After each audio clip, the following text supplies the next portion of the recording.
إن الحمد لله نحمده ونستعينه ونستغفره ونؤمن به ونتوكل عليه ونعوذ بالله من شرور أنفسنا ومن سيئات أعمالنا من يهده الله فلا مضل له ومن يضلله فلا هادي له ونشهد أن لا إله إلا الله وحده لا شريك له ونشهد أن محمدا عبد الله ورسوله اللهم صل وسلم وبارك على سيدنا محمد وآله وأصحابه ومن تبعهم بإحسان إلى يوم الدين أما بعد فقد قال الله سبحانه وتعالى أعوذ بالله من الشيطان الرجيم بسم الله الرحمن الرحيم كما أرسلنا فيكم رسولا منكم يتلو عليكم آياتنا ويزكيكم ويعلمكم الكتاب والحكمة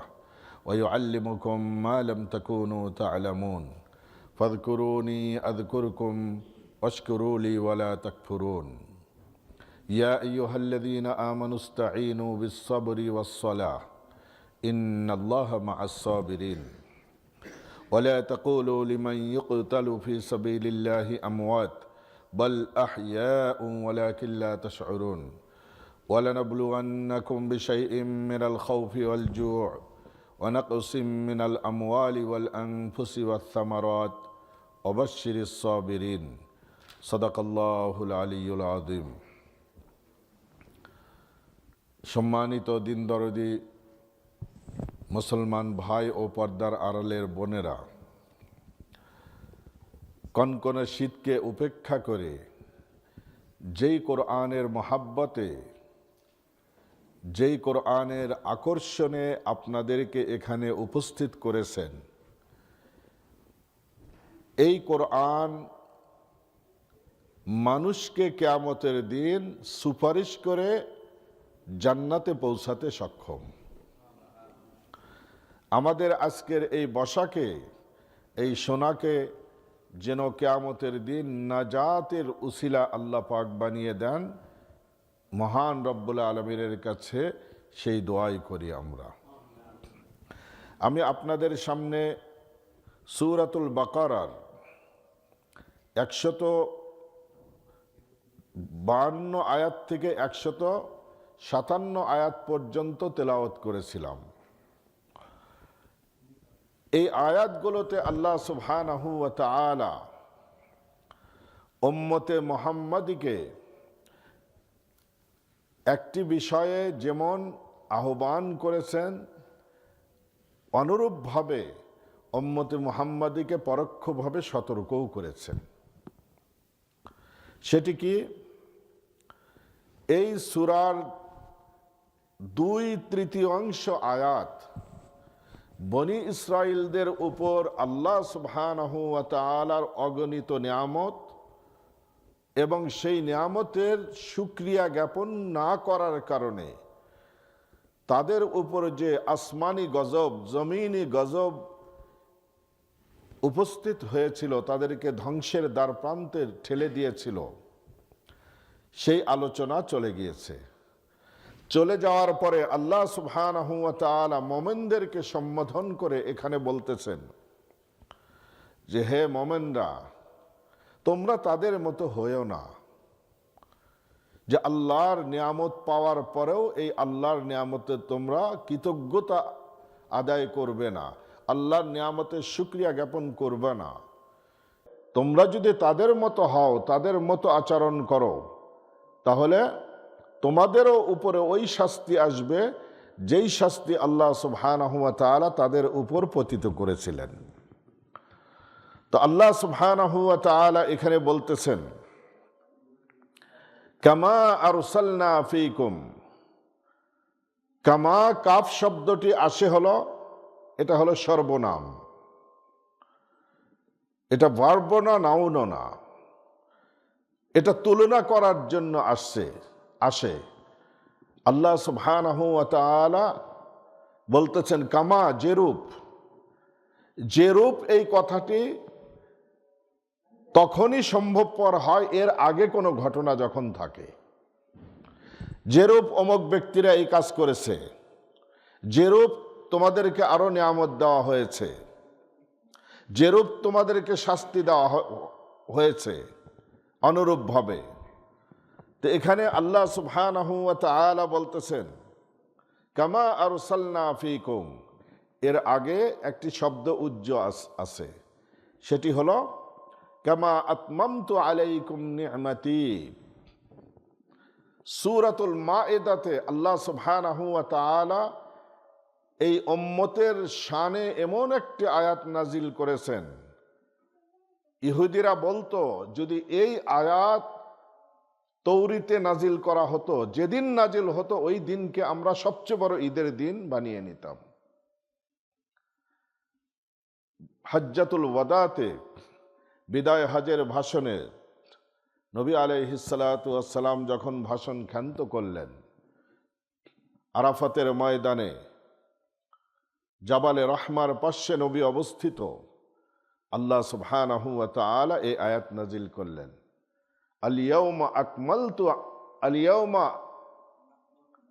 আকমালতু লাকুম দীনাকুম ওয়া আতমামতু আলাইকুম নি'মাতি ওয়া রাদিতু লাকুমুল ইসলাম দীনা। বুঝছি, একটা গাড়ি পার্ক করছে, আশা লাগবে না ভাইরা। আপনারা এমন করে কেন পার্ক করেন যে অন্য মানুষকে কষ্ট দেন? যে আপনারা যদি ইয়েতে এন্ট্রেন্স যদি ব্লক করে রাখেন, তাহলে তো অন্য মানুষ ঢুকতেও পারবে না, বেরো হতে পারবে না। যে করেছেন মেহেরবানি করে আপনার গাড়িটা ইনশাআল্লাহ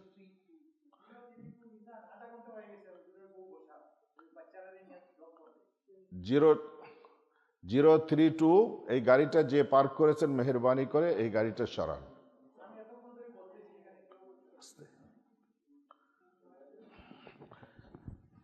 দেখেন মোডটাই অফ করে দিল।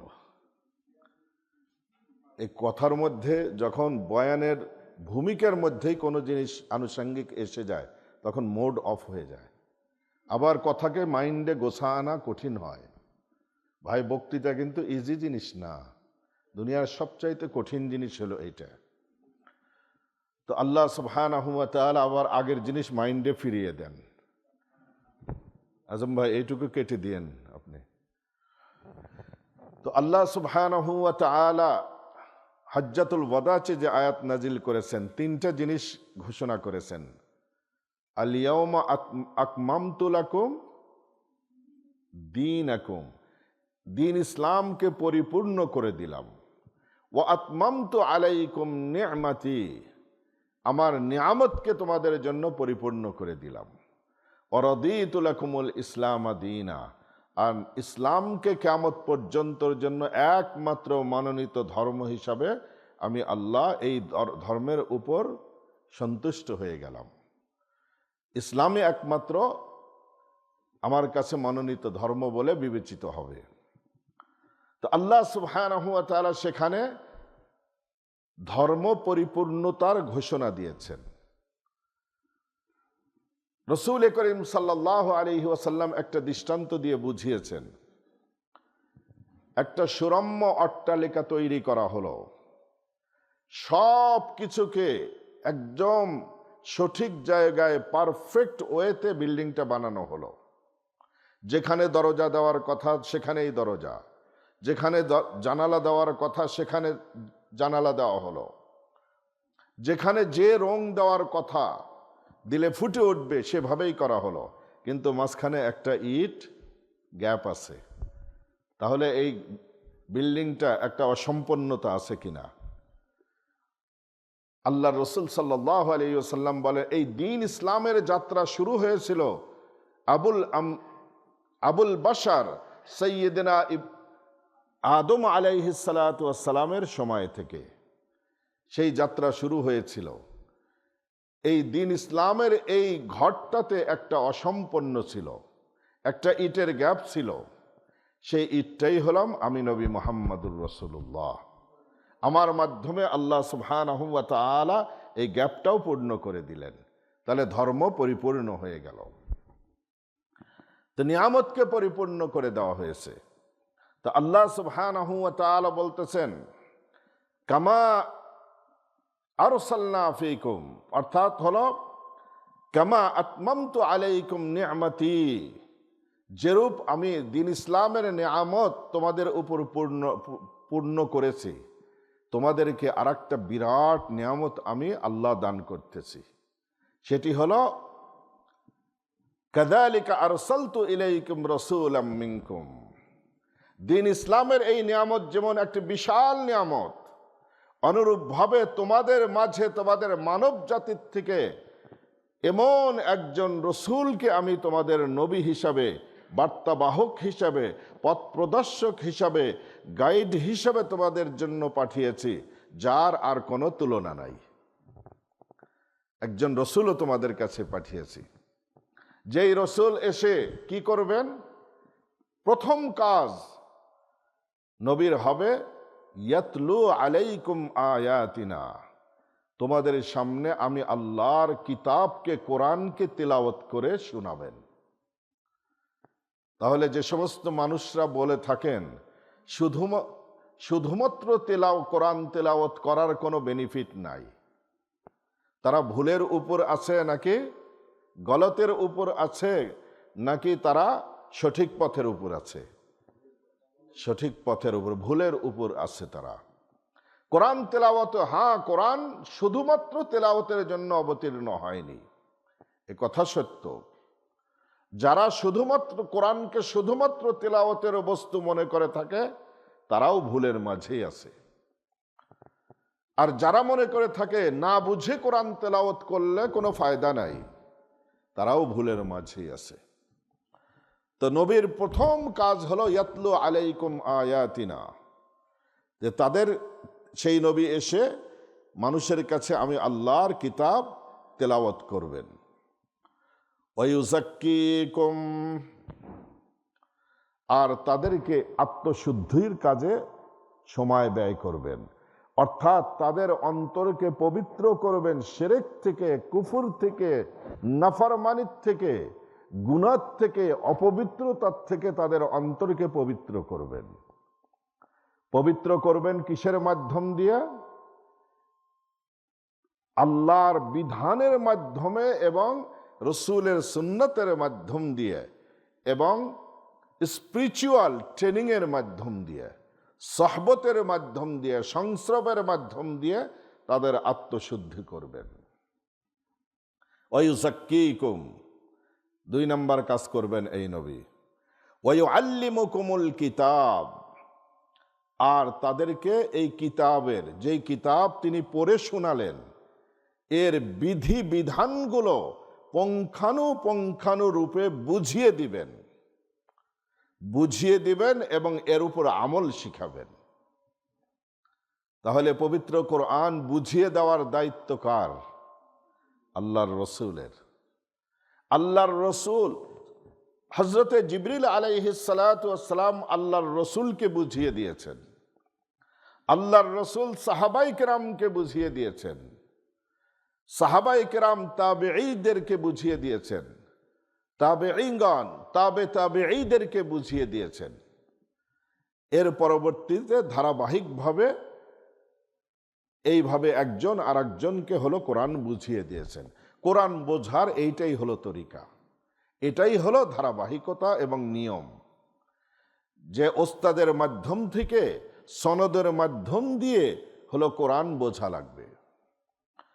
ওয়ায়ুআল্লিমুকুমুল কিতাব, তাদেরকে কিতাবের আহকাম, বিধিবিধানগুলো, হালাল হারামগুলো তাদেরকে শিখাবেন।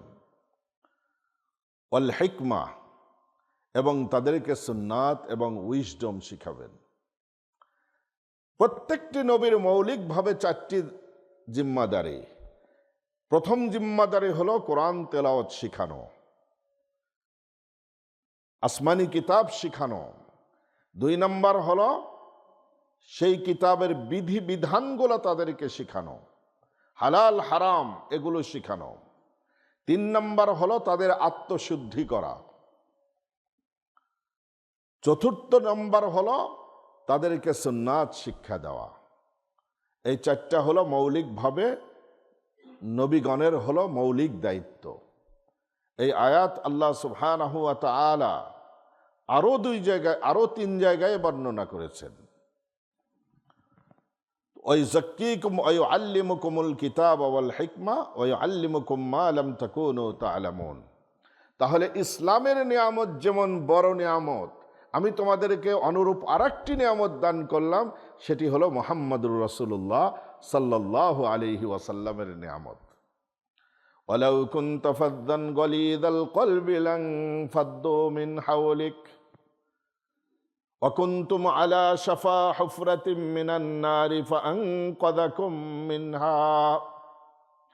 হে মানব জাতি, তোমরা জাহান্নামের কিনারায় দাঁড়িয়েছিলা, যে কোনো সময় তোমরা জাহান্নামে পতিত হতা, কিন্তু তোমাদেরকে এই নবীর মাধ্যম দিয়ে আমি সেই জাহান্নামের অগ্নিকুণ্ড থেকে তোমাদেরকে বাঁচিয়ে নিয়ে আসছি। এই নবী তোমাদেরকে জাহান্নাম থেকে বাঁচিয়েছেন।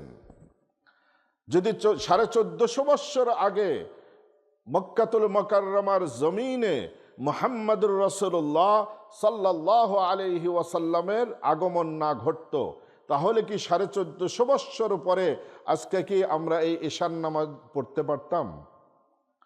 আজকে কি আমরা কোরআন তেলাওয়াত শুনতে বসতে পারতাম? আজকে আমরা কি রমাদানের জন্য প্রস্তুতি গ্রহণ করতে পারতাম?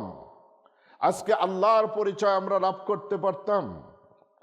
তাহলে কার মাধ্যমে আমরা এই দিন পেয়েছি? মুহাম্মদুর রাসূলুল্লাহ সাল্লাল্লাহু আলাইহি ওয়াসাল্লামের মাধ্যমে।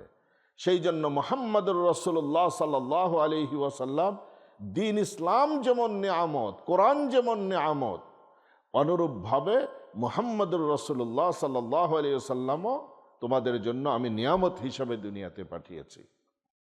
সুতরাং এই নিয়ামতের কি করো? শুকরিয়া আদায় করো। শুকরিয়া আদায় করার অর্থ কি? যে মাশাআল্লাহ, নবী আলাইহিস সালাতু ওয়াস সালামের জন্মদিনে হালুয়া রুটির ব্যবস্থা করা, এরপরে হলো কি ডেমনস্ট্রেশন বের করা, মাশাআল্লাহ মিষ্টি খাওয়া, এগুলো হলো শুকরিয়া আদায়। মুহাম্মদুর রাসূলুল্লাহর আদর্শকে নিজের জীবনে বাস্তবায়িত করার নাম হলো মুহাম্মদুর রাসূলুল্লাহর নিয়ামতের কদর করা, কোরআনের কদর করা, কোরআন তেলাওয়াত করা, কোরআন জানা এবং কোরআন অনুযায়ী আমল করা।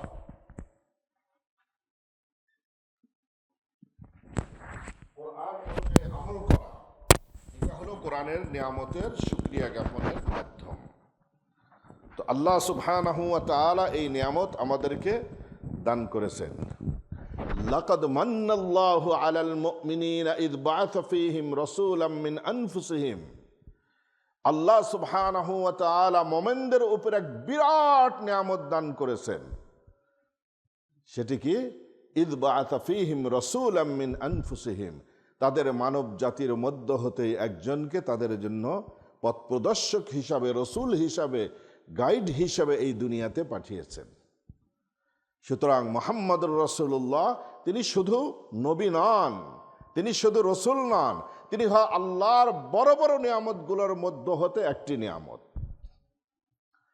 এই জন্য আল্লাহ সুবহানাহু ওয়া তাআলা বলতেছেন যে বনি ইসরাঈলরা নিয়ামত পাওয়ার পরে এই নিয়ামতের কদর করে নাই, শুকরিয়া জ্ঞাপন করেনি। তাদের নিয়ামতকে যেভাবে আমি ছিনিয়ে নিয়ে তাদেরকে শাস্তির সম্মুখীন করেছি, হে উম্মতে মুহাম্মাদি, হে মোমেনেরা, তোমরাও যদি এই নিয়ামতগুলোর শুকরিয়া জ্ঞাপন না করো, তাহলে আমি আল্লাহ তোমাদের উপর শাস্তি নাজিল করব। আমি তোমাদের কাছ থেকে এই নিয়ামত ছিনিয়ে নিব যদি শুকরিয়া জ্ঞাপন না করো। এইবার আল্লাহ সুবহানাহু ওয়া তাআলা মানব জাতিকে সম্বোধন করে বলতেছেন, তাহলে নিয়ামত তো পাইলাম, তাই না? ফাযকুরুনি আযকুরকুম ওয়াশকুরু লি ওয়ালা তাকফুরুন। সুতরাং এই নিয়ামতের কদর করার জন্য আমি আল্লাহকে স্মরণ করো। যদি আমি আল্লাহকে স্মরণ করো, আমি আল্লাহও তোমাদেরকে স্মরণ করব। ওয়াশকুরু লি, আর আমি আল্লাহর নিয়ামতের শুকরিয়া জ্ঞাপন করো। ওয়ালা তাকফুরুন, আর এই নিয়ামতের শুকরিয়া আদায় না করে অকৃতজ্ঞ মানুষদের অন্তর্ভুক্ত হয়েও না। আমি আল্লাহকে স্মরণ করো, তাহলে আমি আল্লাহ তোমাকে স্মরণ করব। আবু ওসমান আল মাহদি রাহিমাহুল্লাহ তিনি একদিন হঠাৎ করে লোকজনকে বলতেছেন, আল্লাহ মানুষদেরকে কখন স্মরণ করেন আমি খুব জানি, ওই টাইমটা আমি জানি। আল্লাহ কখন মানুষদেরকে স্মরণ করে। তখন উপস্থিত যারা আছে সবাই তো এ ধরনের কথা কেউ বললে তাকে বলবো যে মাশা আল্লাহ, আপনি তো একবারে কাশফওয়ালা হয়েছেন, আল্লাহ বুঝি আপনার কাছে কোনো মেসেজ পাঠিয়েছে, অথবা জিবরিল এসে বলে দিয়ে গেছেন। এই ধরনের উল্টাপুল্টা কথা বলবে মানুষেরা। ওনাকেও বলেছে। তখন তিনি বলতেছেন যে ভাইরা, তোমরা বোঝো নাই, আল্লাহ নিজেই তো বলেছেন ফাযকুরুনি আযকুরকুম, তোমরা যখন আমি আল্লাহকে স্মরণ করবে তখন আমি আল্লাহ তোমাদেরকে স্মরণ করব। আর তোমরা যখন আমাকে ভুলে যাবা আমি আল্লাহ তোমাদেরকে ভুলে যাব। আমি আল্লাহ ভুলে যাওয়ার অর্থ এই না যে আল্লাহর নিয়ন্ত্রণের বাইরে আমরা চলে গেলাম। আল্লাহর নিয়ন্ত্রণের বাইরে যেতে পারবো না, অর্থাৎ আল্লাহ সুবহানাহু ওয়া তাআলার সাহায্যের হাত, করুণার দৃষ্টি, মাগফিরাতের দৃষ্টি আমাদের থেকে উঠিয়ে নেবেন। আল্লাহ ভুলে যাওয়ার অর্থ হলো এইটা। ছেলেমেয়েরা যখন নাফরমান হয়ে যায়, বাবা মার কথা শোনে না, তখন বাবা মা তাদের থেকে সম্পর্ক ছিন্ন করে আলাদা থাকার চেষ্টা করে। আলাদা থাকার চেষ্টা করার অর্থ এই যে সন্তানকে ভুলে গেছে, সন্তানের কথা আর মনে পড়ে না তাদের, এর অর্থ এই না। তাহলে আল্লাহ সুবহানাহু ওয়া তাআলা ভুলে যাওয়ার অর্থ এই নয় যে আল্লাহ সুবহানাহু ওয়া তাআলা নিয়ন্ত্রণের বাইরে আমরা চলে গেছি। এই নিয়ামত তোমাদেরকে দেওয়া হয়েছে এই জন্য, ফাযকুরুনি, আমি তোমাদেরকে নিয়ামত দিয়েছি, আমি আল্লাহকে স্মরণ করো। আমি আল্লাহকে স্মরণ করব কিসের দ্বারা? ফাযকুরুনি আযকুরকুম, অর্থাৎ আমি আল্লাহকে স্মরণ করো আমি আল্লাহর ইবাদত বন্দেগী করার মাধ্যমে। আমি আল্লাহর ইবাদত বন্দেগীর মাধ্যমে আমি আল্লাহকে স্মরণ করো, অর্থাৎ আমি আল্লাহ সুবহানাহু ওয়া তাআলার জিকির করো। এই আয়াত থেকে আল্লাহ সুবহানাহু ওয়া তাআলা জিকিরের ফজিলত বর্ণনা করলেন। আলা বিযিকরিল্লাহি তাতমাইন্নুল কুলুব, জেনে রাখো আল্লাহর জিকির ছাড়া কখনোই তুমি অন্তরে প্রশান্তি অর্জন করতে পারবে না। অন্তর থেকে পেরেশানি কখনোই দূর হবে না। ডিপ্রেশনও ভুগতেছ, আমি আল্লাহর জিকির ছাড়া এই রোগ ভালো হওয়ার কোনো মেডিসিন দুনিয়াতে তুমি খুঁজে পাবা না। আমি আল্লাহর স্মরণের মাধ্যমেই কেবলমাত্র তুমি এই সমস্ত দুশ্চিন্তা, ডিপ্রেশন, ফ্রাস্ট্রেশন থেকে নিজেকে তুমি বাঁচাতে পারবা। আলা বিযিকরিল্লাহি তাতমাইন্নুল কুলুব। দেখুন, যিকরুল্লাহ এমন একটি ইবাদত যেখানেই আল্লাহ সুবহানাহু ওয়া তাআলা যিকরুল্লাহর আলোচনা করেছেন সেখানে কাসীরা কাসীরা, বেশি বেশি বেশি বেশি এই শব্দ উল্লেখ করেছেন। কোন ইবাদতের কথা বলতে গিয়ে আল্লাহ পাক এই শব্দ ব্যবহার করেন নাই। ওয়া আকিমুস সালাতা কাসীরা, এরকম কোন আয়াত আছে? বেশি বেশি নামাজ পড়ো। ওয়া আতুজ যাকাতা কাসীরা, বেশি বেশি যাকাত দাও আছে? ওয়া আতিম্মুল হাজ্জা কাসীরা, বেশি বেশি করে হজ করো। ওয়া আতিম্মুল হাজ্জা ওয়াল উমরাতা লিল্লাহি কাসীরা, এরকম কোন আয়াত আছে? নাই। কিন্তু যখনই যিকরুল্লাহর কথা বলা হয়েছে তখনই বলা হয়েছে কাসীরা। ইয়া আইয়ুহাল্লাযীনা আমানু যিকুরুল্লাহা যিকরান কাসীরা, হে ঈমানদারগণ, তোমরা আল্লাহকে বেশি বেশি করে স্মরণ করো। ফাইদা কাদাইতুম মানাসিকাকুম ফাযকুরুল্লাহ কাযিকরিকুম আবাআকুম আও আশাদ্দা যিকরা, যখন তোমরা হজের আসল মানাসিক, আসল ফরজটা আদায় করবে। হজের মধ্যে আসল ফরজ কোনটা? উকুফে আরাফা, আল হাজ্জু আল আরাফা। নবী আলাইহিস সালাতু ওয়াস সালাম বলেন হজের সবচাইতে মেইন পার্টটা হলো উকুফে আরাফা। তো আল্লাহ পাক বলতেছেন যখন উকুফে আরাফা তোমাদের শেষ হয়ে যাবে ফাইদা কদাইতুম মানাসিকাকুম, হজের সবচাইতে বড় রুকুন তোমরা আদায় করবে, ফাযকুরুল্লাহ, তখন আল্লাহকে স্মরণ করো। জুমার নামাজ সম্পর্কে আল্লাহ সুবহানাহু ওয়া তাআলা কি বলেন?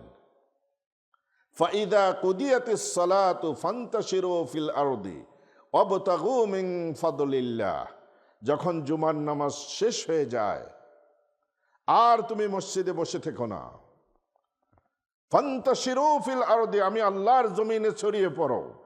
কৃষক তোমার ক্ষেত খামারে চলে যাও, চাকরিজীবী তোমার কর্মস্থলে চলে যাও, ব্যবসায়ী তোমার দোকানে চলে যাও, অফিসের বস তুমি তো সেখানে চলে যাও, ফ্যাক্টরিতে যারা জব করো সেখানে চলে যাও। অবতাগু মিন ফাদলিল্লাহ, আর শ্রম দিয়ে আল্লাহর দেওয়া হালাল রিজিককে অন্বেষণ করো। ওয়াযকুরুল্লাহ কাসীরা, আর যেখানেই যাও, মসজিদে এসে আমি আল্লাহকে স্মরণ করবা, জুমার নামাজে এসে আমি আল্লাহকে স্মরণ করবা, আর এরপরে করবা না তা নয়, তুমি যেখানেই যাও ওয়াযকুরুল্লাহ কাসীরান, আল্লাহকে বেশি বেশি করে স্মরণ করো, লাআল্লাকুম তুফলিহুন, তবেই তুমি কেবলমাত্র সফল হবা।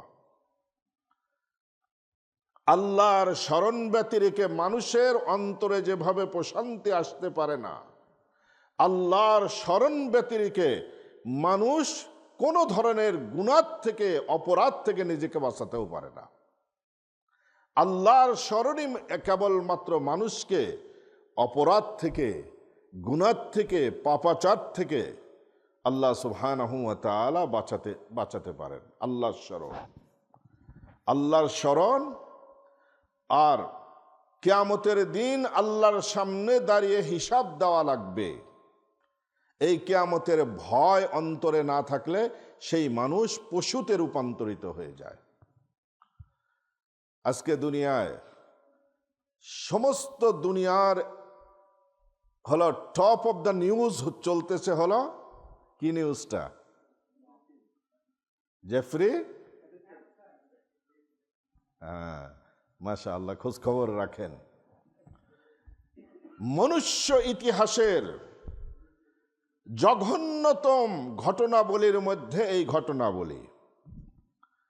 এর সঙ্গে যে সমস্ত মানুষ নামের শয়তানরা জড়িত, এরা কি সব অশিক্ষিত না শিক্ষিত? প্রভাবশালী নাকি সমাজে কেউ চেনেই না? যাদের হাতের ইশারায় সারা দুনিয়া উঠবোস করে, সেই সমস্ত বাঘা বাঘা লোকগুলো তাদের এই ভদ্রতার চাদর পরে দুনিয়ার এমন অসভ্য, এমন পাপাচারে লিপ্ত হয়েছে যার নজির পৃথিবীর ইতিহাসে খুব বিরল। এই ধরনের নজির পৃথিবীর ইতিহাসে নাই। তাদের কি শিক্ষার অভাব ছিল? শিক্ষার অভাব ছিল না, জাগতিক শিক্ষার অভাব ছিল না। দুটি জিনিসের অভাব ছিল। এক নাম্বার হলো আল্লাহ সুবহানাহু ওয়া তাআলার ভয় ছিল না, আল্লাহর স্মরণ ছিল না তাদের। আর দুই নাম্বার হলো, আমি যাই করি না কেন, কিয়ামতের দিন দুনিয়াতে বিচার হোক আর না হোক, কিয়ামতের দিন আল্লাহ সুবহানাহু ওয়া তাআলার আদালতে দাঁড়িয়ে আমাদেরকে হিসাবের সম্মুখীন হওয়া লাগবে। এই ভয় তাদের অন্তরে ছিল না। আমাদের দেশের বয়স হলো 54 বৎসর, তাই না? অনেক ভাইরা এমনি আমাকে মনে করে যে আমি জামাতে ইসলামের বড় রুকুন টুকুন কিছু একটা। আবার অনেকে হলে খোসা মেরে মেরে আমাকে বিভিন্ন পোস্ট করে, আমি কিছু বলি না। আপনাদেরকে আমি ক্লিয়ার ভাবে বলি, আমি জীবনে 1 সেকেন্ডের জন্য বাংলাদেশের কোনো পলিটিক্সে জড়িত হই নাই। তবে আমি নিজের বিবেককে বিক্রি করি নাই। নিজের বিবেকের কাছে যেটা আমার সঠিক মনে হয় আমি সেই সিদ্ধান্তই গ্রহণ করি। কিন্তু পলিটিক্যাল কোনো ব্যাকগ্রাউন্ড আমার নাই। দেখুন, এবারও আপনাদেরকে বলতে চাই না, এরপরেও বলে, এবারও আমাকে অনুরোধ করা হয়েছিল দেশে যায় নির্বাচন করার জন্য। সত্য কথা। কিন্তু আমি প্রথম নাম্বার বলে দিছি আমার ইন্টারেস্ট নাই। 2 নাম্বার হলো যে আমি হলাম ডুয়েল সিটিজেন। বাংলাদেশের সংবিধানে আছে ডুয়েল সিটিজেন আলারা বাংলাদেশের কোনো ভোট দিতে পারবে কিন্তু নির্বাচনে অংশগ্রহণ করতে পারবে না। নির্বাচন কমিশনার সাহেব আসছিলেন এখানে, আসার পর একটা বিশেষ অনুষ্ঠান হয়েছিল, সেখানে এই অধমকেও তারা ডেকেছিল। সেখানে আমি উপস্থিত ছিলাম, আমি তাকে এই প্রশ্ন করেছিলাম ডুয়েল সিটিজেনদের কি নির্বাচন করার অধিকার আছে কিনা। ওনারা বললেন যে ক্লিয়ার বললেন যে বাংলাদেশের সংবিধান অনুযায়ী নাই। আমার কয়েকজন বন্ধু তারা বহু টাকা খরচও করেছে, সিলেটের মানুষ তো, তারা টাকার তো অভাব নাই। আমি তাদেরকে বারবার নিষেধ করেছি তুমি নির্বাচনে দাঁড়াতে পারবা না, কারণ হলো এই ঘটনা, এটা বাংলাদেশের সংবিধানে নাই। তুমি ইউএস সিটিজেন, তুমি ইউকের সিটিজেন। কিন্তু কয়েক মাস প্রচার চালিয়েছে, হাজার হাজার টাকা খরচ করে, লাখ লাখ টাকা খরচ করেছে, শেষ পর্যন্ত রেজাল্ট হলো 0। তো দেখেন, এই জন্য আমার কোনো পলিটিক্যাল নাই, পরিচয় নাই, কিন্তু আমি বিবেক কারো কাছে বিক্রি করি নাই। আমার বিবেকে যেটা আমি ভালো মনে হয়, যদি আমার ভাইয়ের বিপক্ষেও যদি আমাকে মত দিতে হয় সেটাই আমি দিব, সে যদি আমার আপন ভাইও হয়ে থাকে। তাহলে 54 বৎসর মোটামুটিভাবে 2টা দলই হলো বাংলাদেশকে চালাইছে। কিছুদিন ইরশাদ মিয়া হলো 9টা বৎসর চালাইছে। তো বলতে পারেন 3টা দল বাংলাদেশকে চালাইছে। এই 3টা দল যখন বাংলাদেশে চালিয়েছে, কয়বার দুর্নীতিতে বিশ্ব চ্যাম্পিয়ন হয়েছে? আওয়ামী লীগের সময়ও হয়েছে, বিএনপির সময়ও হয়েছে, তাই না? সুবহানাল্লাহ। তাহলে এই যে লোকগুলা যারা নাকি দেশ চালাইছে, তারা কি অশিক্ষিত মানুষ?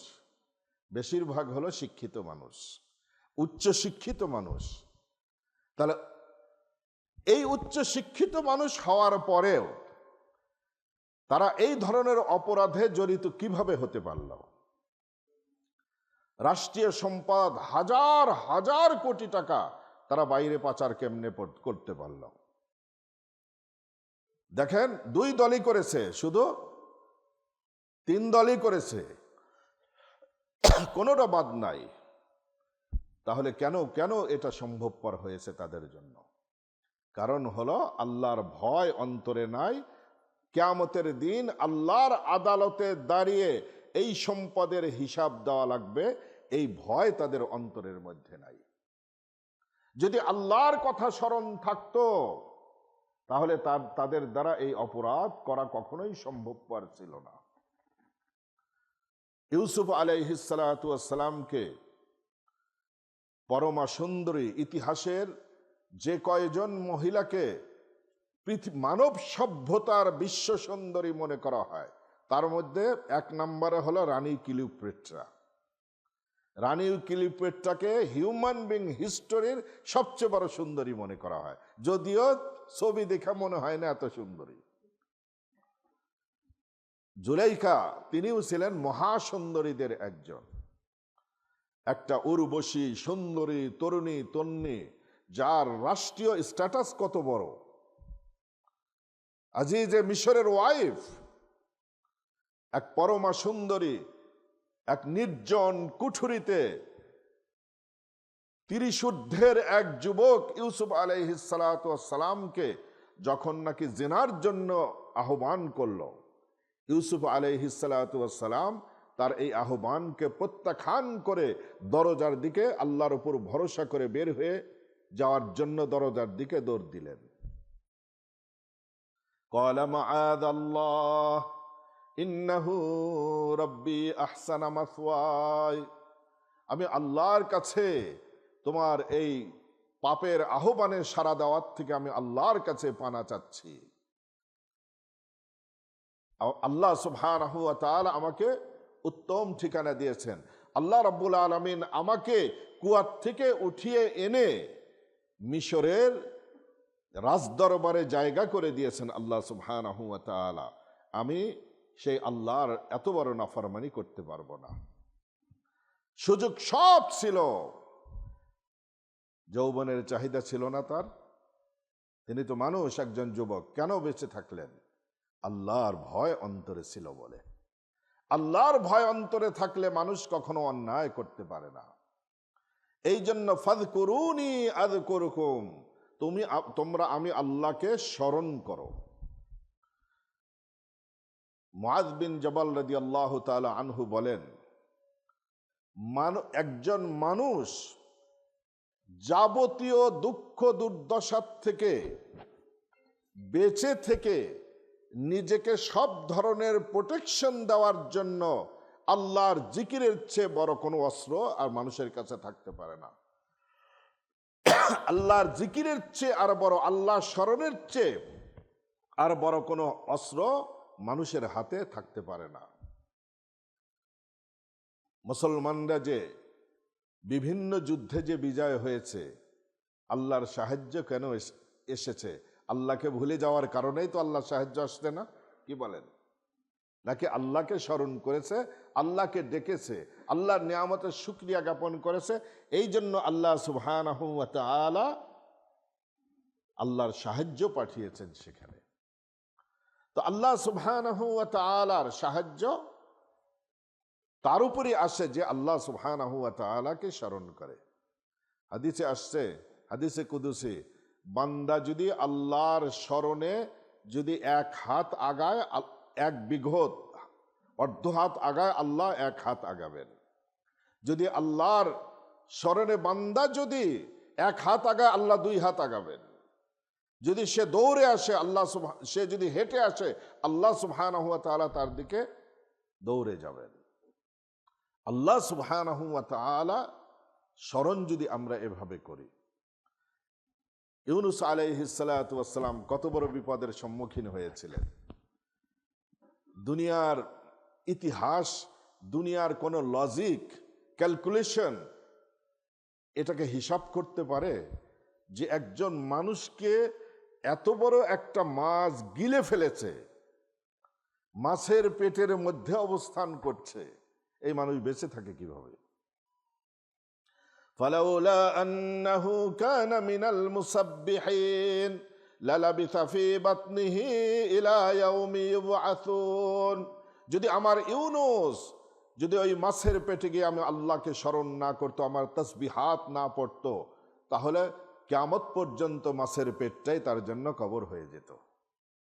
কিন্তু আমি আল্লাহকে স্মরণ করেছিল, আমি আল্লাহকে ডেকেছিল, আমি আল্লাহর তাসবিহাত পাঠ করেছিল, এই জন্য আমি তাকে সেখান থেকে উদ্ধার করে নিয়ে আসছি। ইব্রাহিম আলাইহিস সালাতু ওয়াস সালাম, একটা মানুষকে, জীবন্ত মানুষকে একটা তীব্র অগ্নিকুণ্ডের ভিতর যদি ফেলে দেওয়া হয়, সেই মানুষ বাঁচতে পারে? 40 দিন পর্যন্ত নমরুদ শুকনো কাঠ জ্বালিয়ে অগ্নি প্রজ্বলিত করেছিল। আগুনের লেলিহান শিখা এতটাই প্রখর ছিল, উপর দিয়ে পাখি পর্যন্ত উড়ে যেতে পারত না, পাখি পুড়ে যেত। ইব্রাহিম আলাইহিস সালাতু ওয়াস সালামকে তার ভিতরে ফেলে দেওয়া হলো। আগুন ইব্রাহিম আলাইহিস সালাতু ওয়াস সালামের একটা লোম কূপও পুরাতে পারল না। আগুনের দাহিকা শক্তি কোথায় গেল, কোথায় ওকে যে হয়ে গেল? আল্লাহর স্মরণ আর আল্লাহর তাসবিহাত। আল্লাহ সুবহানাহু ওয়া তাআলার তাসবিহাত যদি, আল্লাহর স্মরণ যদি কোনো ব্যক্তি সঠিকভাবে করতে পারে, তাহলে মহা বিপদেও যদি সে থাকে, আল্লাহ সুবহানাহু ওয়া তাআলা তাকে উদ্ধার করবেন। ফাযকুরুনি আযকুরকুম। দেখুন, জিকিরের বহু ফজিলত আছে, তার মধ্যে উত্তম ফজিলত হলো আল্লাহ সুবহানাহু ওয়া তাআলা তাকে স্মরণ করবেন। আর আল্লাহ সুবহানাহু ওয়া তাআলা স্মরণ করার অর্থ কি? আল্লাহ সুবহানাহু ওয়া তাআলা তাকে সাহায্যের হাত বাড়িয়ে দিবেন, তার বিপদ আপদ দূর করবেন। আল্লাহ সুবহানাহু ওয়া তাআলা তার চাহিদা মেটাবেন, তার জরুরত পুরা করবেন, মনোবাঞ্ছনা পূর্ণ করবেন, যদি হালাল মনোবাঞ্ছনা হয়ে থাকে। আল্লাহ স্মরণ করার হলো অর্থ এটি। ফাযকুরুনি আযকুরকুম, তোমরা আমি আল্লাহকে স্মরণ করো, আমি আল্লাহ তোমাদেরকে হলো স্মরণ করব। আল্লাহ সুবহানাহু ওয়া তাআলার কে স্মরণ করার অর্থ হলো, তোমরা যদি ইবাদত বন্দেগীর মাধ্যমে আমি আল্লাহর হুকুমের আনুগত্যের মাধ্যমে যদি স্মরণ করো, আমি আল্লাহ সুবহানাহু ওয়া তাআলা তোমাদেরকেও সওয়াব এবং মাগফিরাতের মাধ্যমে তোমাদেরকে স্মরণ করব। তোমাদেরকে রিওয়ার্ডও দান করব, তোমাদের ক্ষমা করে দেব, তোমরা যদি আমাকে স্মরণ করতে পারো। দেখেন, আমরা যে সমস্ত ইবাদত করি, ঈমানের পরে সর্বশ্রেষ্ঠ ইবাদত কোনটি? নামাজ। নামাজে বহু হুকুম আহকাম আছে। নামাজের ভিতরে ফারায়েদ আছে, ওয়াজিবাত আছে, সুন্নাত আছে, মুস্তাহাব্বাত আছে। এই সমস্ত বিধানগুলোর মধ্যে নামাজের আত্মা হলো আল্লাহর যিকির। ইন্নাস সালাতা তানহা আনিল ফাহশাই ওয়াল মুনকার। নামাজ যাবতীয় অন্যায়, অত্যাচার, অবিচার, নির্লজ্জতা, অশ্লীলতা, নগ্নতা, বেহায়াপনা, বেলেল্লাপনার থেকে মানুষকে হেফাজত করে, দূরে রাখে। এখন বলবেন যে আমরা তো নামাজ পড়ি, দুনিয়ার সব কুকর্মই করি, আমাদের নামাজ কই গেল? ওয়ালা যিকরুল্লাহি আকবার। নামাজের ভিতর আল্লাহর স্মরণ হলো নামাজের সবচাইতে বড় রুকন, সবচাইতে বড় অঙ্গ হলো আল্লাহর যিকির। দেখেন, আপনি একদম পুরা হেলথি, আপনার কোনো অসুখ বিসুখ কিছুই নাই, কিন্তু আপনার দেহপিঞ্জির থেকে রুহুটা বের হয়ে গেছে, তাহলে এই হেলথি বডির কোনো দাম আছে? এগুলো একটা মশা তাড়াতে পারবে? অনুরূপভাবে যেই নামাজের ভিতর আল্লাহর স্মরণ নাই, আল্লাহর যিকির নাই, সেই নামাজ হলো মুর্দা নামাজ। এই নামাজ মানুষকে অন্যায় অবিচার থেকে দূরে রাখে না।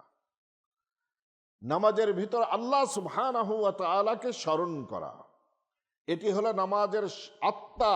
নামাজের সবচাইতে বড় অঙ্গ হলো আল্লাহকে স্মরণ করা। ওয়ালা যিকরুল্লাহি আকবার। নামাজে আল্লাহকে স্মরণ করাটা হলো সবচাইতে বড় ইবাদত, এবং সমস্ত ইবাদতের এটা হলো সামারি, হলো আল্লাহকে স্মরণ করা, আল্লাহকে যিকির করা, আল্লাহর যিকির করা। এখন আসল যিকির কাকে বলা হয়? আসল যিকির হলো অন্তরে অন্তরে আল্লাহকে স্মরণ করার নাম হলো যিকির। তবে জিহ্বা হলো অন্তরের মুখপাত্র। অন্তরের ভিতর যদি আল্লাহকে স্মরণ রেখে যদি কেউ জিহ্বা দিয়ে জিকির করে, তাহলে দুটি অঙ্গ আল্লাহর স্মরণে ব্যয়িত হলো। আল্লাহর স্মরণে দুটি অঙ্গ ব্যয় হলো। আসল জিকিরও হলো আল্লাহকে অন্তর দিয়ে স্মরণ করা, আবার এই কাজে হলো জিহ্বাও ব্যয় হলো। ওনাকে একটু গুতা দেন, মাশাআল্লাহ। আর কোন ব্যক্তি যদি আল্লাহ সুবহানাহু ওয়া তাআলাকে, অন্তরের মধ্যে আল্লাহর স্মরণ নাই, কিন্তু মৌখিকভাবে সুবহানাল্লাহ, আলহামদুলিল্লাহ, আল্লাহু আকবার বলতেছে, কিন্তু অন্তরের ভিতর আল্লাহ নাই, এটাকে আসল জিকির বলা হয় না। জিকিরের আসল উদ্দেশ্য না হলেও ফায়দার থেকে খালি নাই, কারণ অন্তত একটা অঙ্গ তো আল্লাহর নাম নিতেছে, জিহ্বা তো আল্লাহর নাম নিতেছে। সুবহানাল্লাহ। আমার এক বছর কোথায় যাচ্ছিলাম, দুবাইতে আমার ট্রানজিট ছিল, লং টাইম ট্রানজিট ছিল, অনেক দিন আগের কথা, যখন আরবদের হাতে তসবি টসবি থাকতো। এখন তো আর তসবি টসবি কিছুই থাকে না। ভিআইপি লাউঞ্জে কোনোভাবে গেছি আর একজনের মাধ্যমে, প্রায়োরিটি পাস ছিল আর একজনের, একজন করে গেস্ট নেওয়া যায়। আলহামদুলিল্লাহ, এখন আমার নিজেরই প্রায়োরিটি পাস আছে, আমিও একজন গেস্ট নিতে পারি। তো যাই হোক, ভিআইপি লাউঞ্জে গেছি, যে দেখি এক আরব শেখ বসে আছে। শেখ মানে আলেম শেখ না, এমনি যেটাকে আমরা শেখ বলে থাকি আরবদেরকে।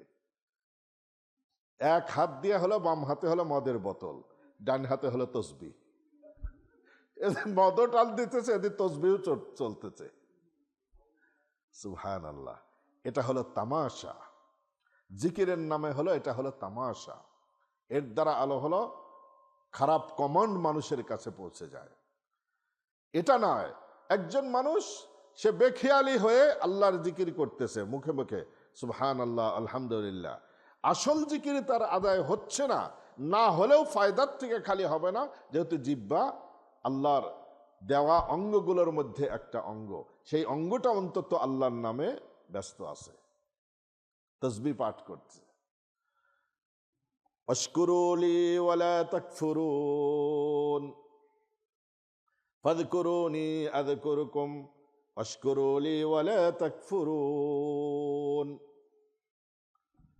আর আমি আল্লাহর শুকরিয়া আদায় করো।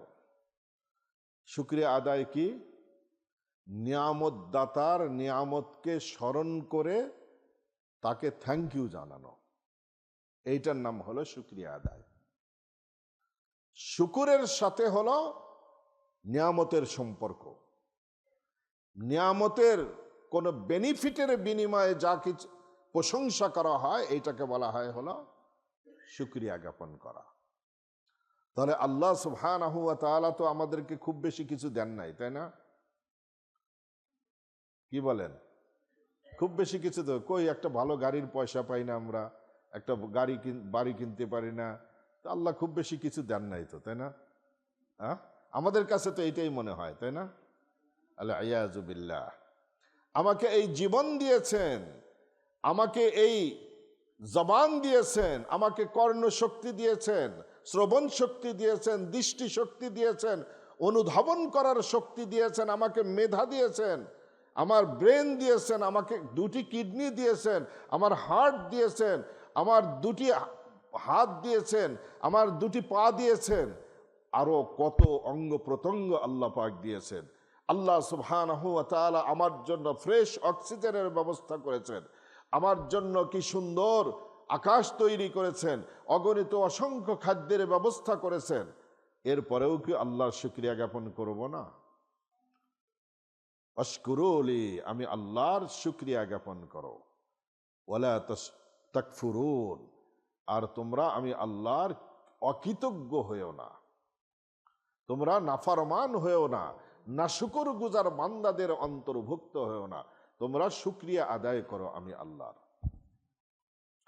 হযরত মূসা আলাইহিস সালাতু ওয়াস সালাম তিনি আল্লাহ সুবহানাহু ওয়া তাআলাকে একবার জিজ্ঞেস করলেন, ইয়া রব কাইফা আশকুরুকা, আপনি যে খালি কিতাবের মধ্যে তৌরাতের মধ্যে আপনার শুকরিয়া জ্ঞাপন করতে বলেছেন, শুকরিয়াটা কেমনে আদায় করব? কে জিজ্ঞেস করলেন? মূসা আলাইহিস সালাম। আমাদের তো কোনো জিজ্ঞাসা নাই, আমরা তো জিজ্ঞেস করার আগেই তো সব বুঝি, তাই না? কিন্তু নবী হয়ে আল্লাহকে জিজ্ঞেস করতেছেন যে আপনি যে বলছেন যে শুকরিয়া জ্ঞাপন করার জন্য, শুকরিয়াটা কেমনে আদায় করব? মূসা আলাইহিস সালাতু। এখন আমাদের যারা যারা হুজুরদেরকে মাঝে মাঝে প্রশ্ন করে না, এর অধিকাংশ মানুষ প্রশ্ন করে হুজুরের হলো এলেমের দৌরাত্ম্যটা চেক করার জন্য, আর কিছু মানুষ একটা ফিতনা ক্রিয়েট করার জন্য, আর আলহামদুলিল্লাহ কিছু মানুষ আছে জানার জন্য করে, তবে এর সংখ্যা হলো কম। এখন জানার জন্য করার সংখ্যা, প্রশ্ন যারা করে তাদের সংখ্যা কম। তো মূসা আলাইহিস সালাম জিজ্ঞেস করলেন যে কিভাবে আপনার শুকরিয়া জ্ঞাপন করব? ক্বালা লাহু রাব্বুহু, আল্লাহ সুবহানাহু ওয়া তাআলা তাকে বললেন, হে মূসা, তাযকুরুনি ওয়ালা তানসানি, আমি আল্লাহকে সদা সর্বদা তুমি স্মরণ করো, আমি আল্লাহকে ভুলে যেও না। ফাইদা যাকারতানি ফাকাদ শাকারতানি, আমি আল্লাহকে যদি স্মরণ করো তাহলে আমি আল্লাহর শুকরিয়া জ্ঞাপন করা হলো। তোমার স্মরণের মাধ্যমে আমি আল্লাহর শুকরিয়া জ্ঞাপন করতে পারলাম। ওয়াইদা নাসিতানি ফাকাদ কাফারতানি, আর তুমি যদি আমি আল্লাহকে ভুলে যেয়ে থাকো তাহলে তুমি নাশুকর বান্দাদের মধ্যে হয়ে গেলা, আমি আল্লাহর নিয়ামতের শুকরিয়া জ্ঞাপন করলা না। তো আল্লাহ সুবহানাহু ওয়া তাআলা যে প্রত্যেকটা নিয়ামতের শুকরিয়ার ধরন আলাদা, সব নিয়ামতের শুকরিয়া যে আলহামদুলিল্লাহ বলে করলে আদায় হবে তা না। আল্লাহ সুবহানাহু ওয়া তাআলা আপনাকে এত সুন্দর একটা দেহ দিয়েছেন, সুস্থতা দান করেছেন। ভাইরা, এই পৃথিবীতে আল্লাহ সুবহানাহু ওয়া তাআলা যত নিয়ামত দিয়েছেন, দুনিয়াবি নিয়ামত, সুস্থতার চেয়ে বড় কোনো নিয়ামত নাই দুনিয়ার লাইনে। হ্যাঁ, ইসলাম হলো বড় নিয়ামত, কোরআন বড় নিয়ামত, সেটা তো স্পিরিচুয়ালি নিয়ামত। দুনিয়ার যত নিয়ামত আছে এর মধ্যে সুস্থতার চেয়ে বড় কোনো নিয়ামত নাই। আপনি বিলিয়নার, সুবহানাল্লাহ, হসপিটালের বেডে শুয়ে থেকে কাতরাচ্ছেন, আপনার এই $1 বিলিয়ন দিয়ে কি হবে রে ভাই? কিচ্ছু হবে না। সেই জন্য সুস্থতা বড় নিয়ামত। এত বড় আল্লাহ নিয়ামত আমাকে দান করেছেন, তাহলে এই দেহের শুকরিয়া কিভাবে আদায় করব? এই দেহের শুকরিয়া আদায় করতে হলে আল্লাহকে সিজদা করা লাগবে 5 বার, আল্লাহর কোরআন তেলাওয়াত করা লাগবে। এই সুস্থময় দেহ দিয়ে মানুষের উপকার করা লাগবে। আল্লাহ সুবহানাহু ওয়া তাআলার দ্বীন প্রতিষ্ঠার জন্য আল্লাহর দ্বীনের খাদেম হওয়া লাগবে। এই যে ভাইরা যে সুনুসাব করেন, আজকে ফজরের নামাজের, সুবহানাল্লাহ, ফজরের নামাজের পরে শুধু আমি একটু বলে এখানে আমার সঙ্গে বিভিন্ন জন কথা বলে, মাসলা মাসাইল জিজ্ঞেস করে, এই শেষ করতে করতে যা দেখে ওনারা শেষ করে ফেলছেন অনেক সময়। আল্লাহ সুবহানাহু ওয়া তাআলা এই দেহের শক্তি দিয়েছেন, এটা কি শুধুমাত্র হলো এই কোরবানির খাসির মতো খালি খাওয়ার জন্য, নাকি এই কাজগুলা করার জন্য? এগুলো হলো আল্লাহ সুবহানাহু ওয়া তাআলার শুকরিয়া আদায়। আল্লাহ জাযায়ে খায়ের দান করুক আমাদের সাইম ভাইকে। যেদিন বিশাল স্নো পড়ল, বেচারা একা সকাল 9টার থেকে দুপুর 2টা পর্যন্ত একা স্নো সাফ করছে। It's not easy. আল্লাহ সুবহানাহু ওয়া তাআলা বান্দারা, এই যে আমাদের হাজিম ভাই, এই কনকনে শীতের মধ্যে আমরা 10 মিনিট বাইরে দাঁড়িয়ে থাকেন, দেখেন বেচারা এই বুড়া মানুষ লাঠি নিয়ে দাঁড়া থাকে, ট্রাফিক পুলিশের কাজ করে। সে বলে যে তোমরা সিকিউরিটি হায়ার করো না, হায়ার করলে মসজিদের টাকা নষ্ট হবে, আমি তো আছি, আমি এগুলো অর্গানাইজ করব। আর আল্লাহ সুবহানাহু ওয়া তাআলা দেহটাও তো মাশাআল্লাহ ট্রাফিক সার্জনের মতোই আল্লাহ দেহটা বানাইছেন। আল্লাহ তাকে হায়াতে বরকত দান করেন। এটা হলো জাস্ট একটা এক্সাম্পল। বহু ভাইরা এরকম সেক্টরে কাজ করেন, যার কোনো তুলনা নাই। অনেক ভাইরা আছেন সাইলেন্ট। আমাদের নাজমুল আজম ভাই, এই বুড়া মানুষ, এই মসজিদের জন্মলগ্ন থেকে আসহাবে বদর, বাচ্চাদের টিউশন, এগুলো সব কিছু হলো তিনি হিসাবপাতি করে দেন। সুবহানাল্লাহ। যদি বাচ্চাদের, আপনারা বিশ্বাস করবেন, বাচ্চাদের যদি ফান্ড কালেকশন করতে 1 মাস দেই আপনাদেরকে পাগল হয়ে যাবেন। প্যারেন্টসরা যে কি করে, একদিন ক্লাসে আসে নাই, কয় পুরা মাসের টাকা কাটলেন কেন? একদিন ক্লাস মিস করেছে বাচ্চা, আমাদের কাছ থেকে হলো রিফান্ড চায় তখন। এরকম সুবহানাল্লাহ। আল্লাহ জাযায়ে খায়ের দান করুক। এই যে ইসমাইল ভাই, ওনার টিমকে নিয়ে যে সুবহানাল্লাহ প্রতি সপ্তাহে 2 বার করে তাকে পুরা রমাদানে, তার ফ্যামিলি নাই ভাই, ওনারা যারা কিচেনে কাজ করেন ওনাদের ফ্যামিলি নাই, ওনাদের জব নাই, সবারই ফ্যামিলি আছে, জব আছে, করতেছেন। এই যে মামুন ভাই ওনাদের টিম নিয়ে, এই যে এখানে এই ফ্লায়ার বানানো লাগবে, এইটা করা লাগবে, ক্যালেন্ডার ছাপানো লাগবে, রাত দিন বেচারা সারাদিন কাজ করে যায়, আবার রাত 12টা 1টা পর্যন্ত এগুলা করে। ভাইরা, এরকম বহু মা বোনরাও আছেন এখানে সুবহানাল্লাহ, যারা নাকি এরকম করেন। তো এই যে আল্লাহ যে দেহ দিয়েছেন, এই দেহের শুকরিয়া হলো এইভাবে আদায় হয়।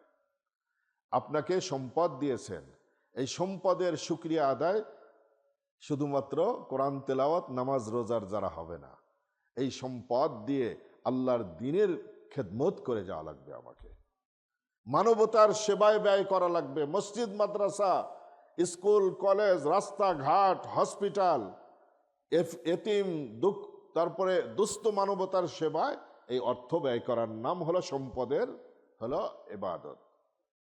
ইঞ্জিনিয়ার সাহেব ইঞ্জিনিয়ারিং বিদ্যা অর্জন করেছেন, ওনার এই বিদ্যার হলো শুকরিয়া জ্ঞাপন করা লাগবে, রাস্তাঘাট বানানো লাগবে। ওনার হলো ইলেকট্রিক ইঞ্জিনিয়ার হলে মানুষকে আলো দান করার জন্য ওনার ইলেকট্রিসিটির খেদমত করা লাগবে। এগুলো হলো খেদমত। একজন মানুষ কোরআনের এলেম শিখেছেন, তার এই এলেমের শুকরিয়া জ্ঞাপন হলো মানুষের মধ্যে হলো প্রচার করা। শুকরিয়ার ধরন হলো আলাদা। সব নিয়ামতেই খালি মাত্র আলহামদুলিল্লাহ বললাম, এটা শুকরিয়া আদায় হয় না। তো আশকুরুলি, আমি আল্লাহর শুকরিয়া জ্ঞাপন করো, ওয়ালা তাকফুরুন, আর নাফরমানি করো না। ইয়া আইয়ুহাল্লাযীনা আমানু ইসতাঈনু বিস-সাবরি ওয়াস-সালাহ ইন্নাল্লাহা মা'আস সাবিরিন।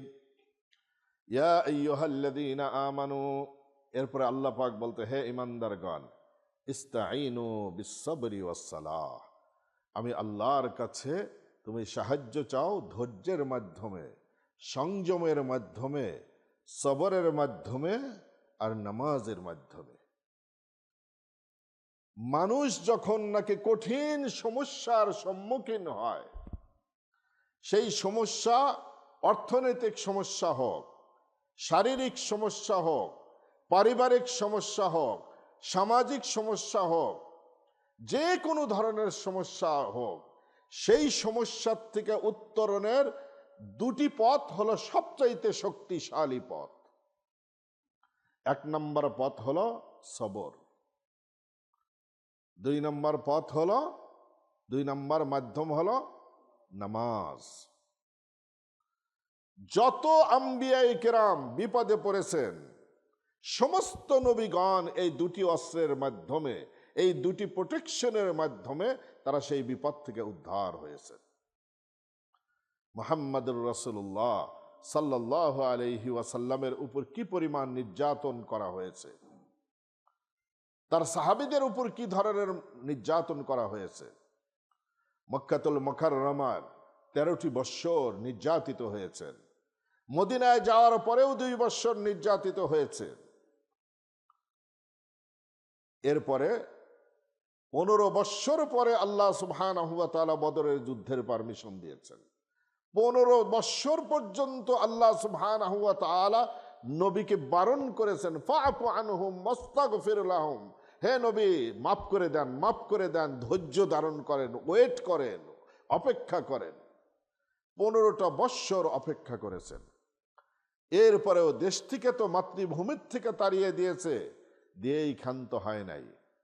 আবার মদিনাতে যে আক্রমণ করার জন্য উহুদের প্রান্তরে উপস্থিত হয়েছে, খন্দকের প্রান্তরে যে উপস্থিত হয়েছে। কি ধরনের জ্বালাতন করেছে নবী আলাইহিস সালাতু ওয়াস সালামকে। নবী আলাইহিস সালাতু ওয়াস সালাম দুনিয়ার থেকে চলে গেছেন, সেই শত্রুদের নামও দুনিয়াবাসী জানে না এখন। আবু জেহেলের নাম কয়জন জানে ভাই? আবুল আহাবের নাম কয়জন জানে দুনিয়ার?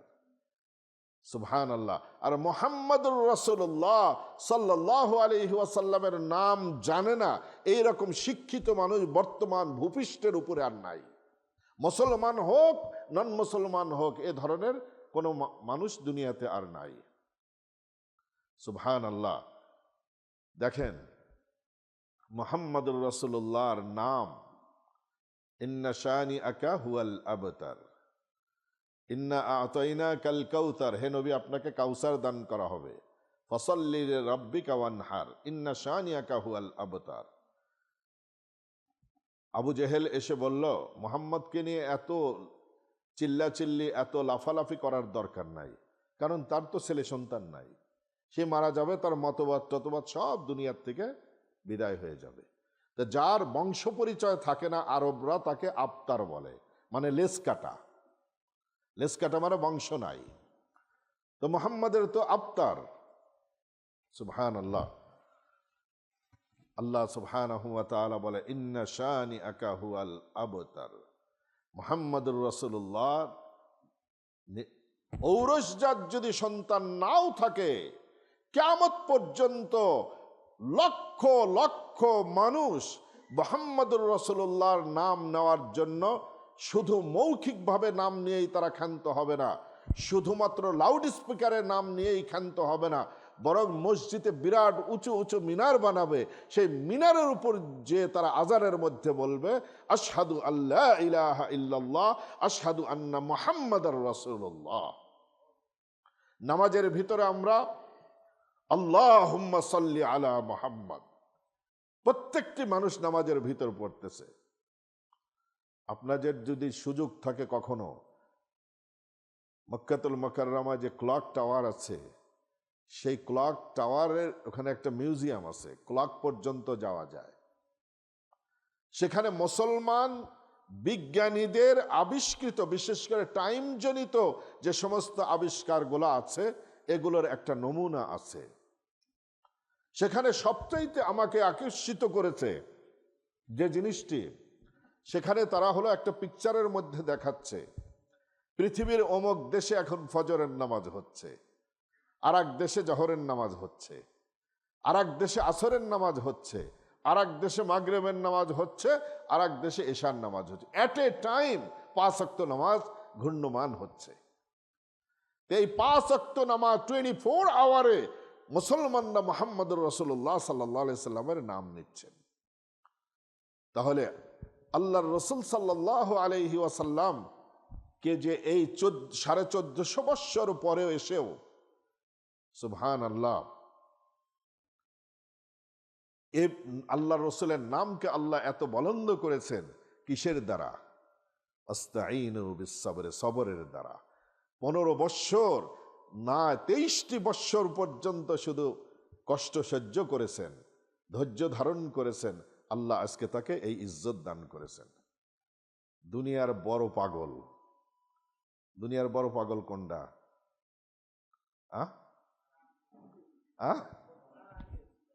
কে? মাশাআল্লাহ মাশাআল্লাহ। এর চেয়ে বড় ফাজিল, এর চেয়ে বড় আর পাগল দুনিয়াতে আর নাই, আর পুরাটাই পাগল। এই পাগল সেদিন বলছে কি জানেন? পাগল পর্যন্ত বলছে যে মুসলমানরা মুহাম্মদকে এই পরিমাণ ভালোবাসে যে 1400 বৎসর আগে মুহাম্মদ মারা গেছে, এরপরেও মুহাম্মাদের নামের এগেনিস্টে কিছু বললে 2 বিলিয়ন মুসলমান খাড়া হয়ে যায় প্রতিবাদ করার জন্য। এই পাগল বলছে সেটা, যে মুহাম্মদুর রাসূলুল্লাহ সাল্লাল্লাহু আলাইহি ওয়াসাল্লামকে আল্লাহ পাক এই সবরের দ্বারা ইজ্জত দিয়েছেন। সবর কাকে বলা হয়? বাংলাতে বলা হয় সংযমী হওয়া। আর সবর এটার আসল অর্থ হলো যে নফসের উপর পূর্ণ নিয়ন্ত্রণ করার নাম হলো সবর। নফসের যে পাগলা ঘোড়া আছে, এই পাগলা ঘোড়াটা লাগাম টেনে ধরে এই পাগলা ঘোড়াটাকে পূর্ণ নিয়ন্ত্রণে আনার নাম হলো সবর। সবর হলো 3 প্রকারের। ইমাম গজালি রাহিমাহুল্লাহ বলেন সবর 3 প্রকারের। 1 নম্বর সবর হলো নফসকে হারাম হালাল এই ব্যাপারে নফসকে নিয়ন্ত্রণ রাখা, যেটা হালাল সেটা গ্রহণ করা, যেটা হারাম সেটার থেকে নফসকে বিরত রাখা। এটা কঠিন কাজ। আরেকটা হলো আল্লাহর ইবাদত এবং আনুগত্যে নিজেকে নিয়োজিত রাখা। ইবাদত করতে সবর লাগে না ভাই? এই যে আমাদের মুহতারাম কামাল ভাই, দিলওয়ার ভাই, মামুন ভাইরা কয়টা মসজিদ ফালা রেখে আসে দেখেন তো। এই যে বুড়া মানুষ, সুবহানাল্লাহ, এটা ওনার সামনে আমি প্রশংসা করছি না। 5 ওয়াক্ত নামাজে অনেক আমাদের মতো যুবকদের জামাত মিস হয়ে যায়, কামাল ভাই মিস হয় না, মাশাআল্লাহ। তা আজ থেকে এই কনকনে ঠান্ডার ভিতরে এত দূর এসে ফজরের নামাজে জয়েন করা, এটা সবরের দরকার কিনা? মাশাআল্লাহ। দেখেন আমাদের অনেক মুসলমান ছেলেমেয়েরা আছে, এদেশের স্কুল কলেজে যায়। আমি এই জামানার সবচাইতে বড় ওলি আল্লাহ বলে এই ছেলে মেয়েদেরকে। একটি সম্পূর্ণ হলো নেগেটিভ এনভায়রনমেন্টের মধ্যে একটা মেয়ে বোরকা পরে সেখানে ইউনিভার্সিটিতে যাচ্ছে, কলেজে যাচ্ছে, একটা ছেলে টুপি পরে মুখে দাড়ি নিয়ে, এই পাশে অর্ধ উলঙ্গ একটি হলো সুন্দরী মেয়ে, এই পাশে আর একটা সুন্দরী মেয়ে, দুই পাশে সে বসে ক্লাস করতেছে, নিজের চরিত্র সম্ভ্রমকে ঠিক রেখেছে। এর চেয়ে আমরা যে মেম্বারে বসে খুতবা দেই, আমরা সুবহানাল্লাহ এত বড় পরীক্ষার সম্মুখীন হই নাই। এখানে তো সবাই হুজুরের কথা শোনার জন্যই আসে। ওই বৈরী পরিবেশে এই যুবক ছেলেটা নিজের চরিত্রকে ঠিক রাখছে, আল্লাহর রসুলের সুন্নাতকে মুখের মধ্যে রাখছেন। সুবহানাল্লাহ, এটা কি কম বড় জিহাদ? এটা হলো সবর। গুনাহ থেকে বেঁচে থাকার হলো সবর। এখানেও ধৈর্যের পরিচয় লাগে, ইবাদত বন্দেগী সবর লাগে। আর একটা হলো কি, বিপদ আপদে হলো সবর।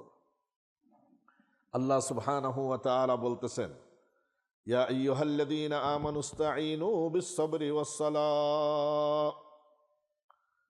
সবরের দ্বারা সমস্ত ফজিলত অর্জন করা যায়, আর নামাজের দ্বারা যাবতীয় অপবিত্র কাজ থেকে, গুনাহের কাজ থেকে বেঁচে থাকা যায়।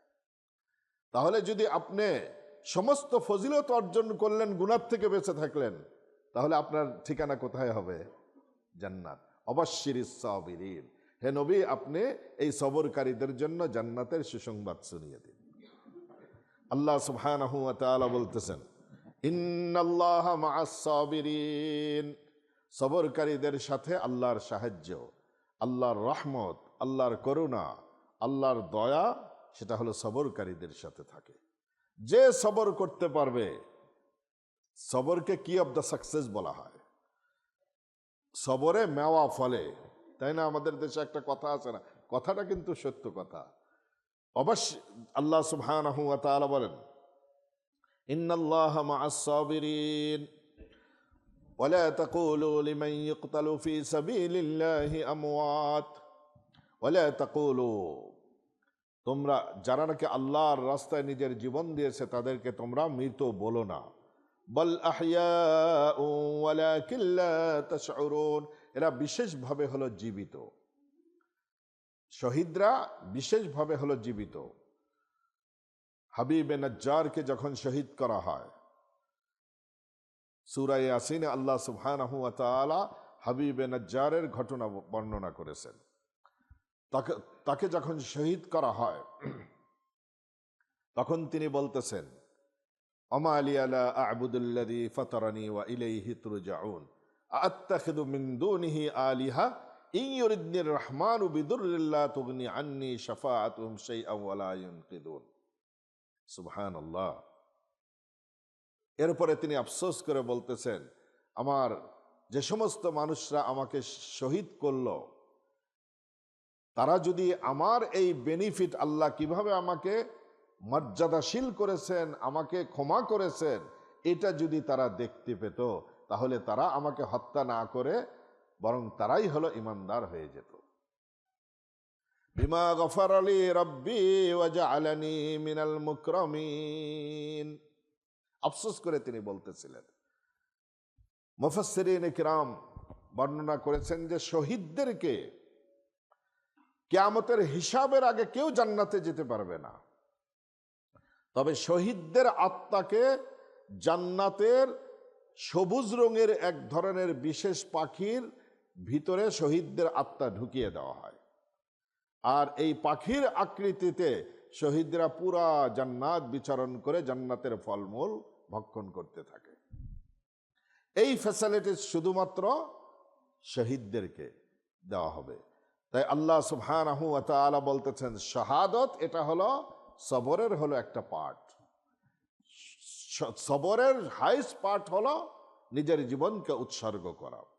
ওয়ালা তাকুলু লিমান ইয়ুকতালু ফি সাবিলিল্লাহি আমওয়াত বাল আহইয়াউ ওয়ালাকিন লা তাশউরুন, যারা আল্লাহর রাস্তায় জীবন দিয়েছে, শহীদ হয়েছে, তাদেরকে তোমরা মৃত বলো না, বরং তারা বিশেষভাবে জীবিত। এইবার আল্লাহ পাক বলতেছেন, ওয়ালা নাবলুওয়ান্নাকুম বিশাইইম মিনাল খাউফ, সবরের ফজিলত আল্লাহ পাক ইন্নামা ইউওয়াফফাস সাবিরুনা আজরাহুম বিগাইরি হিসাব, যারা ধৈর্য ধারণ করবে, ইবাদতে ধৈর্য ধারণ করবে, গুনাহ থেকে বেঁচে থাকার জন্য ধৈর্য ধারণ করবে, বিপদ আপদে ধৈর্য ধারণ করবে, তাহলে আল্লাহ পাক তাদেরকে বেহিসাব আল্লাহ পাক সওয়াব দান করবেন, বেহিসাব মর্যাদা দান করবেন। কতটুকু আল্লাহ পাকই ভালো জানেন। এই জন্য আল্লাহ পাক এই সবর করার জন্য দুনিয়াতে কিছু আল্লাহ পরীক্ষা নেবেন। ওয়ালানাবলুওয়ান্নাকুম, আমি আল্লাহ তোমাদের সবরের পরীক্ষা নেব দুনিয়াতে। বিশাইইম মিনাল খাউফ, কখনো কখনো ভয়ভীতি দিয়ে। ভয়ভীতি কাফেরদের পক্ষ থেকে ভয়ভীতি, দুরাচারীদের পক্ষ থেকে, দুষ্কৃতিকারীদের পক্ষ থেকে ভয়ভীতি। মক্কায় মুসলমানরা নামাজ ফরজ হওয়ার পরে 3 বৎসর পর্যন্ত প্রকাশ্যে নামাজ পড়তে পারেন নাই, আল্লাহর রসুলও পারেন নাই। গোপনে গোপনে এর বাসায়, ওই পাহাড়ের গুহায়, সেই নির্জন জায়গায় যেয়ে তাদেরকে নামাজ পড়তে হয়েছে। নামাজ পর্যন্ত পড়তে দেয় নাই তারা। কত ভয় ভীতির মধ্যে তাদেরকে কাটাতে হয়েছে। হিজরতের রাতে কাফেররা খুঁজতে খুঁজতে গারে সাওর পর্যন্ত পৌঁছে গেছে। আবু বকর রাদিয়াল্লাহু তাআলা আনহু নিজের জীবনের জন্য তিনি আশঙ্কা বোধ করেন নাই। তিনি আশঙ্কা বোধ করেছেন যদি নবীর কিছু হয়ে যায়। এই জন্য বললেন, ইয়া রাসূলুল্লাহ, যদি তারা শুধু নিজের জুতার ফিতার দিকে দেখে আমাদের দেখে ফেলবে। আল্লাহর রাসূল বললেন, আবু বকর তুমি চিন্তিত হয়ো না, লা তাহজান ইন্নাল্লাহা মা'ানা। তুমি কি ধারণা করেছো আমরা দুইজন? আমরা দুজন নয়, আমরা 3 জন। আল্লাহ সুবহানাহু ওয়া তাআলা সাহায্য আমাদের সাথে আছে। ইয হুমা ফিল গারি ইয ইয়াকুলু লিসাহিবিহি লা তাহজান ইন্নাল্লাহা মা'ানা। যখন আবু বকর রাদিয়াল্লাহু, নবী আলাইহিস সালাম এবং তার সাথী আবু বকর রাদিয়াল্লাহু আনহু গারে সাওরে অবস্থান করছিলেন, তিনি চিন্তিত হয়ে বলছিলেন, ইয়া রাসূলুল্লাহ, জুতার দিকে তাকালেই তো দেখে ফেলবে। লা তাহজান, নবী সান্ত্বনা দিয়ে বলতেছিলেন, চিন্তিত হয়ো না, ইন্নাল্লাহা মা'ানা, আল্লাহ সাহায্য আমাদের সাথে আছে, তারা কিছুই করতে পারবে না। আল্লাহ তাদের মাইন্ডটাকে ডাইভার্ট করে দিল।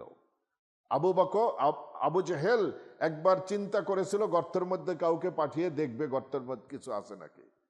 একজন ধমক দিয়ে বলল, তোমার কি মাথা খারাপ হয়েছে?